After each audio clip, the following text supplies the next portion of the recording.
Hello दोस्तों, मैं आज से एक और नई मांगा ओथलेस प्रोफेशन ड्रैगन तेमर की एक और नई एपिसोड को एक्सप्लेन करूंगा। इस एपिसोड की शुरुआत में हम लोग देख पाते हैं निंग कैलन की कैलन लीडर अपने दोता से बहुत गुस्से में कहने लगा, तुम सच में बहुत ज़्यादा स्ट्रांग बन चुके हो जो तुम मेरे खिलाफ ताकत का इस्तेमाल कर रहे हो। अब मुझे तुम्हें थोड़ा सा एजुकेट करना पड़ेगा तुम्हें तुम्हारा असली ओबीडियंस फॉर्म में लाने के लिए। हम लोग देख पाते हैं वो अपना दोनों शब्द को अपने मन से बाहर निकालता है। ये देखकर निंग तू के बड़ी बहन दौड़ने लगा। इसी वक्त और एक इंसान आकर उसे कहने लगा, अंकल निंग प्लीज शांत हो जाइए। उसे देखकर निंग केलन के हेड ने कहा, लुओ लिक्सियो। हम लोग देख पाते हैं वो योग मैन एक मैकेनिकल बात के ऊपर उड़ रहा है। अब लुओ लिक्सियो उस बात से नीचे नामते हुए कहने लगा, मैं स्वयंगार को हैंगसू सीक्रेट रिले में लेने के लिए आया हूँ। आप और स्वयंगार फादर और दोतार है। आप लोग किस लिए एक दूसरे से फाइट कर रहे हैं?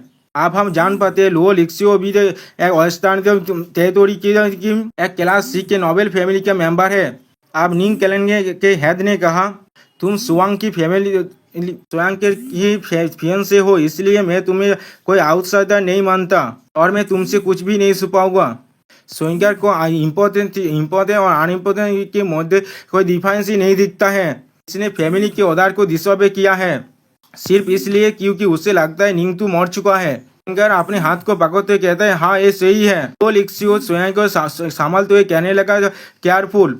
क्या लियो लिक्सियो के हैंड को चढ़कते हुए कहा, तो मुझे जाने दो, मैं हुआंग फैमिली जा रहा हूँ उसे ढूंढने के लिए, कोई भी मुझे रोक नहीं सकता। तो लिक्सियो अपनी चेस्ट में उतारते हुए कहने लगा, ओ यही बात है, मैं जानता हूँ निंगतू की मौत के बारे में। मैं अवैध करना चाहता था तुम्हारे ब्रेक थ्रू करने का, ये बताने से पहले। स्वयंगार रोते हुए उससे कहने लगा, तुम्हें मालूम है क्या मेरे भाई सच में मर चुका है? क्या उसे हुआंग फैमिली ने मारा है? लिक्सियो ने कहा, स्वयंगार पहले तुम थोड़ा शांत हो जाओ। तुम्हें अच्छी तरह मालूम है हम लोग हमारे इंटेलिजेंस के जो फैक्शन के कारण ही यहाँ पर एक थर्ड क्लास का जो फैमिली बन पाया है इन ऑस्टर है बोदार में। हाँ निंगतू मर चुका है, लेकिन ये हुआंग फैमिली ने नहीं किया। ने फिर से पूछा, फिर कौन, किसने उसे मारा? लिक्सियो ने कहा था, master of the a family dragon तेमा लू सेंग। थोड़ा झोंकते हुए कहा, कौन है वो? निंग केलन के हेड ने कहा, मैंने इस ड्रैगन तेमा के बारे में सुना है। उसके पास एक ताकतवर ड्रैगन पेट है, उसका लेवल 50 से कम है, इसलिए वो निंगतू को नहीं मार सकता। सायोलियो तुम बकवास मत करो। लो लिक्सियो ने कहा, प्लीज आवर फैमिली इंफॉर्मेशन।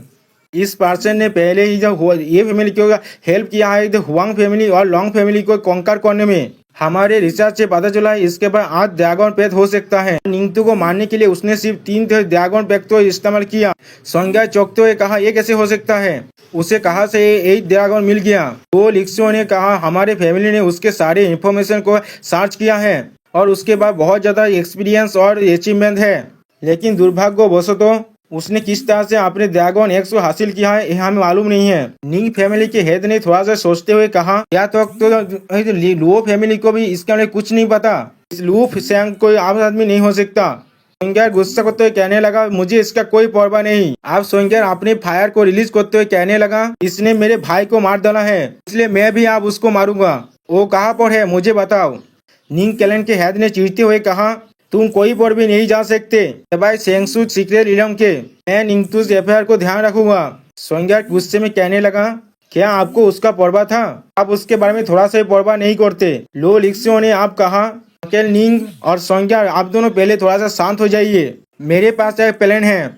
और इसी वक्त उसके पीछे में एक लावा वेलकोनो भाग किया, उससे बहुत ज्यादा फायर निकलने लगा और ये सीन देखने में बहुत ज्यादा डेंजरस लग रहा था। अब हम देखते हैं लुओ लिक्सियो ने उन्हें अपने प्लान के बारे में सारी बात बता दिया है, लेकिन हमें इसके बारे में कुछ भी बताया नहीं गया। अब निंग फैमिली के क्लैन हेड ने कहा, ये आइडिया बहुत अच्छा है, इससे सुवांग का सेंगसू सीक्रेट रिले में जाने का भी कोई देरी नहीं होगा और इससे निंगतू का बदला भी लिया जाएगा।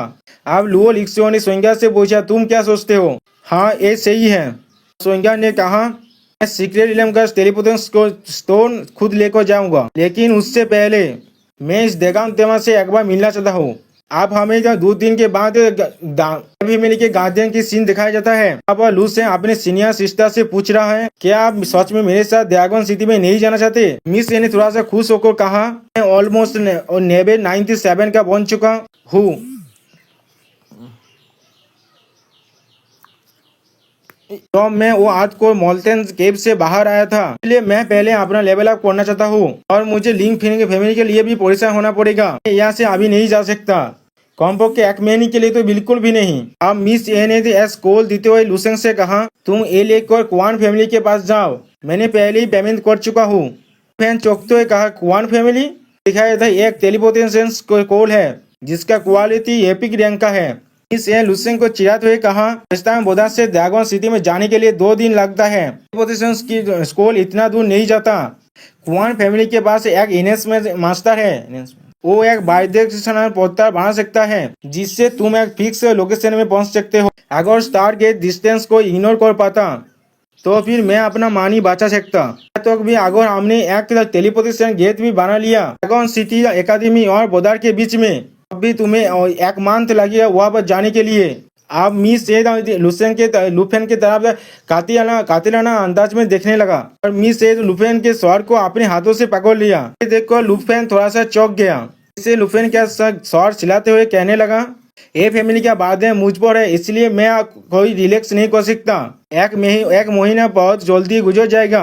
अब लुफेन कहने लगा, तब तक ड्रैगन सिटी एकेडमी की एग्जाम भी खत्म हो जाएगा और वेकेशन शुरू हो जाएगा।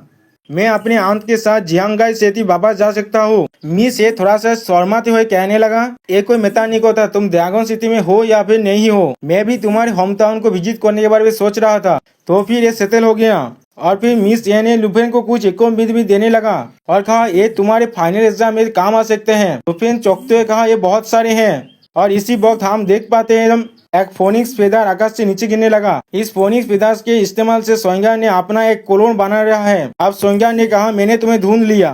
Please subscribe my channel or like and share this video.